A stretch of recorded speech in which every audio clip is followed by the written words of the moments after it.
ஒரு விவசாயி தன்னுடைய நிலத்தை பயிரிடலாம் நினைக்கும் போது அவருடைய 25 வயது மகனை தீவிரவாதின்னு சொல்லி அந்த ஊர் போலீஸ் பிடிச்சிட்டு போயிடுறாங்க. விவசாயி ரொம்ப மன வருத்தத்தோட அவனுக்கு ஒரு கடிதம் எழுதுறாரு.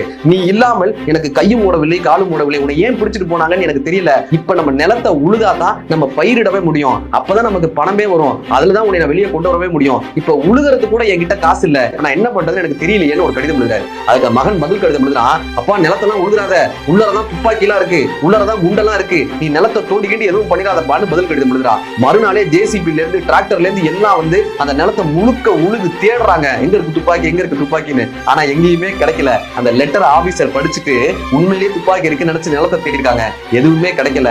10 நாள் கழிச்சு மீண்டும் தன்னுடைய மகன் இன்னொரு கடிதம் எழுதுறா. அப்பா நான் எங்க இருந்தாலும் உனக்கு உதவியா தான் இருப்பேன், ஏதோ என்னால முடிஞ்ச உதவி, இப்ப நம்ம நிலம் உழுகப்பட்டுருச்சு, நீ இனிமே பயிரிடலாம்பான்னு அந்த லெட்டர்ல எழுதுனாங்க. நம்ம எங்க இருக்கிறோம்ன்றது முக்கியம் இல்ல, எப்படி யோசிக்கிறோம் என்பதுதான் முக்கியம்.